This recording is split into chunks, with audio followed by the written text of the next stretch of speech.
Hello guys, meron naman tayong tips, 5 tips ng mga mayayaman kung bakit sila yung mayaman. Okay guys. Ano guys, teka.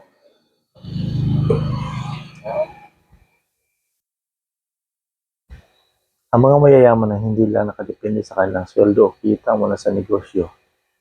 Sila ay nag-iipon ng mga asset na patuloy na lumalaki ang halaga o nagbibigay ng kita. Narito ang 5 pangunahing asset mayayaman. Number 1, real estate, lupain at ari-arian. Isa sa pinakamalaking asset ng mayayaman ang mga ari-arian tulad ng lupa, bahay at commercial properties.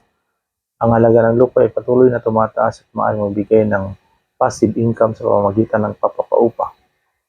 Investment at stock market at bonds. Number 2 guys. Investment at stock sa market bonds. Kung marami ka ng pera, talagang dapat meron tayo nito. Maraming milyonaryong naglalagay ng pera sa stock, bonds, mutual funds, at index funds para lumago ang kanilang yaman. Ang tamang investment ay maaaring magbigay ng malaking return over time. Number 3 guys, negosyo o equity ng isang kumpanya. Ang mayayaman ay madalas na may sarili silang negosyo o mga share sa isang matagumpay na kumpanya. Ang ownership sa isang business ay isang malakas na asset dahil may potential itong lumaki ng lumaki. Okay, post mo na. And number 4 guys ay ang intellectual properties o at royalties.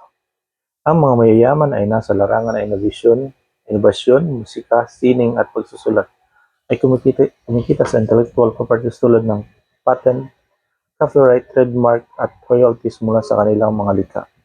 At last but not the least, guys, ay ang cash flow generating asset or rental properties dividend passive income source.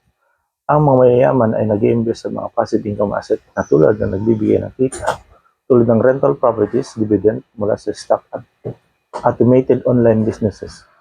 So yan ang ating mga tips guys na bakit sila yung mayaman na higit pa sa ating inaakala.